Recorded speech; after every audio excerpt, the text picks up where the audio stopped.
Welcome to Buckets. This is Action Network's basketball betting podcast presented by FanDuel. I'm your host, Maria Marino, back once again with her hoop stats analyst, Dano Mataya at drmataya on Twitter /X. Dano, you're back, even though Friday was a little bit of a rough go. Ugly. But I don't blame you. Let me just put this out there as a disclaimer. It was kind of a whack slate on Friday and some unexpected things went down, and you showed out on Sunday. Oh yeah, Sunday was beautiful. We didn't have a pod on Sunday, unfortunately. But I love coming back. I like the slate. I think it's very interesting. Some good spots. But yeah, Friday Liberty had me so excited, like 15-5. Then I think Stewie was like a -17 in the first half. We never see that. And then of course they end up dropping one at home. I think Sandy played the bench a little too early, but we move on. Still looking for the Libs to get to 29 wins. That's a priority for them and for me. So we'll see. Gotcha. Yeah, in your defense, it was the first back-to-back of the season for the Liberty. There was no Sloot. I'm not making excuses. Oh yeah, she did get ruled out late. That was absolutely should have won the game. It's ridiculous that they relinquished that lead, and then they almost came back and won it late. Sab had a great fourth quarter, and then on the other side, the other game that we talked about was Mystics and Wings, and we talked about how Washington still competes regardless of who's out, and they always put in the effort, and they just had an absolute dud, and it was a blowout, uninspired loss to the Wings. But as you said, we have a great slate tonight, 4 games on tap, so let's get right into it. The first one we'll talk about is Lynx at Sun, 7 p.m. Eastern on ESPN. So this is, dare I say, a little revenge spot for the Sun. Mm-hmm. They just played the Lynx the other day, lost a close one. Dorka Juhas with a block on Wnba Bonner to seal it on the last possession. And this is an impressive 3-game win streak for the Lynx, including 2 wins against 2 of the top teams in New York and Connecticut. Those 2 wins without Napheesa Collier, who remains out. So what do we think? This is one of the few teams that is having their second back-to-back in the same location against the same team. So Connecticut, we saw them earlier this year get the aces 2 times in a row, get blown out the first night and then make a comeback. I think they almost covered. They lost by 6. It was a 5-point spread. 5-point spread is home dogs again. They end up winning by I think 23. It was Ace's first loss of the season. Similar situation here actually with the Lynx. 3rd game of a road trip. Nobody likes to be in Uncasville for that long. Let's be honest. But unless you're Brendan Glasheen, let's just clarify. Love Brendan. Fantastic on the call. Like my dog absolutely loves his voice. So I do lean the Sun, laying 11.5, but they haven't covered a double-digit spread all year. They've had some big wins, but if there was a spot where they're going to go off, it is in one of these types of revenge games. Napheesa Collier is still out. Rachel Banham's still out. So it's basically how much can you keep getting out of Dorka, Diamond, and Kayla McBride, who's been playing well. So I do like the over here. We've seen 4 straight overs in Minnesota Lynx games, and I think we're going to get a lot of points out of the Connecticut Sun today. So I don't hate the team total over for the Connecticut Sun. I think on FanDuel it's 87.5. Alyssa Thomas missed at least 8 layups last game that went in and out. But this game definitely, the first half over went over last game, and the over hit as well. It's only up 1.5 points. I think 162.5 from 161. So I do like it there. Be playing just 1 unit, keeping it safe. But we know this Lynx team is not going to quit. So should see a lot of points. Yeah, I think you're right on, because with the Lynx right now, they're hard to read because they're in a zone that we haven't really seen throughout the season. And so that's a little bit unpredictable. So I do worry about that double-digit spread as well, even though I do think the Sun win the game. And I still think it could be competitive. So the over there makes sense. This can be a good one. Definitely looking forward to that one. We got another game at 7 Eastern as well on ESPN3. It's the Mercury at the Fever. Fever are favored by 6.5. They've lost 4 straight. So this could be a get right spot for them. And Brittany Griner is still not on the road trip with Phoenix, focusing on mental health. So one other note, the Mercury have beaten the Fever twice this year. The last time was a very close game, but any thoughts on this one? Yeah, I'm going to be playing probably a half unit on the Mercury plus 6.5. One, I think Indiana has not covered as a favorite still to this day in the last three seasons. Yeah. And this will be the biggest spread as a favorite for Indiana in at least 3 years.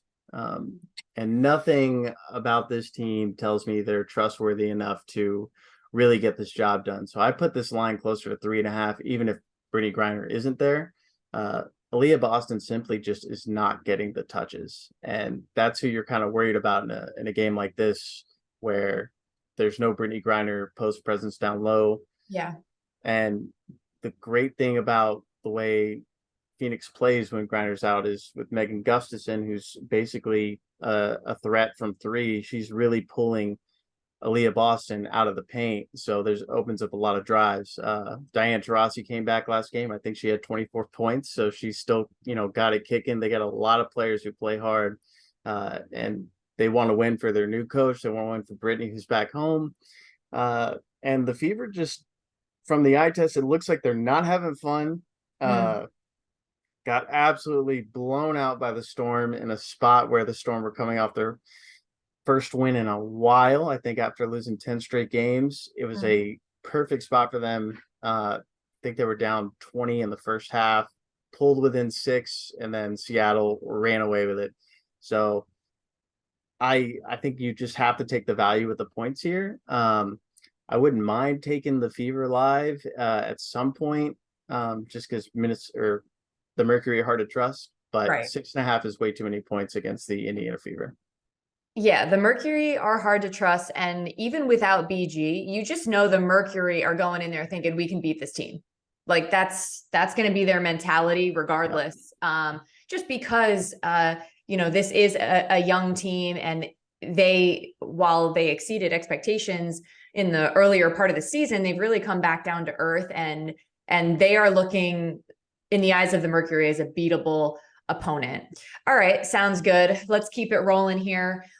Liberty at Sparks, 10 Eastern. So this is the other matchup that you were talking about, where it's like a back-to-back kind of situation. The Liberty played LA at home on Sunday. That was an 87-79 victory for the Libs. This time around, they are favored by 8.5. That moved, trickled a little bit. It was 9 when the line first came out.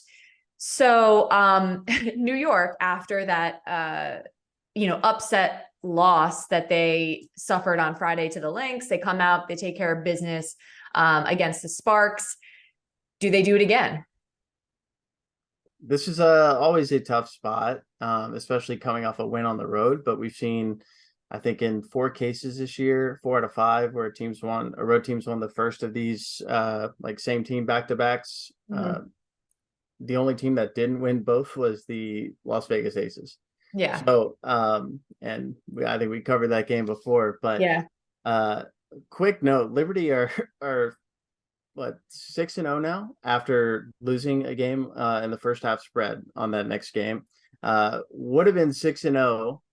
They were up 22 on an 8.5 point spread against the LA Sparks, and that was in I think with 8:33 to go in the fourth quarter, and the Sparks go on a crazy 13-0 run. So Liberty did not get the cover in the full game. I still think something like that could happen. I could see the exact same game kind of playing out. So I lean a little bit with the Liberty first half. If I was going to make a play, and then also lean a little bit on the under, just with teams knowing each other and knowing their strengths. Gotcha. Wait, so let me clarify. So they are 6-0 in the first half, ATS, after losing a game. Yep. Would have been 6-0 full game. But Sunday they let the Sparks back in it, basically. Yeah. It was so strange. Like, I don't know if the Liberty just kind of, their energy just dipped, or if the Sparks just suddenly turned something on, or maybe both. But that was a little odd because the last few minutes of the game was not reflective of the game as a whole. So yeah, that being said, once again, we, those Liberty first half spreads have been attractive, I think, for you of late. Yeah, I don't think I haven't made a decision on whether I'm playing it yet, but if I'm going to play anything on that game, that would be one of them. I mean, we've been burned before, but looks like they're all healthy. The only thing I'm worried about with the Liberty lately is the bench production has been just awful. It's been odd. Marine did come in. She hit 5 threes first half. She had a good game Sunday. Hopefully that instills some confidence in her. Because she just hasn't looked herself in quite some time. Definitely looked good on Sunday though. Okay, and the final game of the night that we will discuss, the Dream at Las Vegas. Aces are favored by 14.5. That's ticked up from 14. And Vegas is rolling. They haven't lost a game since before the All-Star break. So 7-game win streak. Not only that, they're blowing out teams again. I mean, they scored 100 plus in their last 2 games. Candace Parker remains out indefinitely with a broken foot, but it hasn't mattered, at least seemingly. It hasn't mattered on the floor. The Dream, meanwhile, coming off a win over Washington. How do we feel? I like betting Liberty first halves, but I love betting Aces first halves, especially at home. They've only not covered a first half, I think, against 3 teams total. It was the Wings twice. 4 now with the Sky. I forgot about that hook. Can't forget about the hook. Yeah, that one was brutal. Twice against the Fever, and I guess the last one was that blowout in Connecticut. 10-2 first half spread at home. Their first half numbers at home are wild. Their net rating is plus 29 at home, plus 23.9 overall. The Dream, meanwhile, are closer to the bottom. I think they're 9th in terms of overall net rating at minus 5.8. Away games, minus 12.2. So we're looking at a 41-point difference in terms of net rating in the first half. I mean, this is what the Aces do. They've been putting teams away and then hopefully coasting. That Wings game was awesome. Great third quarter by the Wings recently on Sunday. But this is just a great spot here. Should get to FanDuel probably around, I'd say 8.5 or 9. I expect the Aces to be up double digits at home. So I played up to 10. That sounds good. I feel like when the Aces are at home, they're just so like locked in and so just like, I'm going to work and I'm going to get my work done. I'm going to go home. Like, it's just like, they're so just like, all right, let's not mess around. They're so dialed, and they're just so comfortable at home. I mean, they haven't lost a game at home. Nope. Have they? 12-0. No, because both of their losses were at Dallas and at Connecticut. So yeah, it's definitely a scary environment to walk into. And they're just a well-oiled machine at this point. Yeah. So look, it's an exciting slate ahead. Wishing you all the luck in the world, Dano Mataya from Her Hoop Stats. Thanks as always for coming on Buckets. Of course. We're just want to plug her Hoop Stats podcast, host a show with Isis Young. Yes. Isis Young, we are going to have an incredible guest. The Maria Marino is coming on to talk hoops with us. So excited. That episode will be out tomorrow, August 2nd, Ollie's birthday episode. Can't wait. Yes. I don't mind that plug because that plugs me as well. I'm looking forward to joining you guys, especially since you've been such a trooper coming on Buckets here with me. Once again, this pod is presented by FanDuel. And a reminder, if you haven't already, make sure you download the award-winning Action app to track all your bets and to follow the experts on what they're picking and why. You can also rate and review this podcast if you get a chance to potentially win some Action swag or a free subscription to Action Pro. Thanks again. Let's get buckets.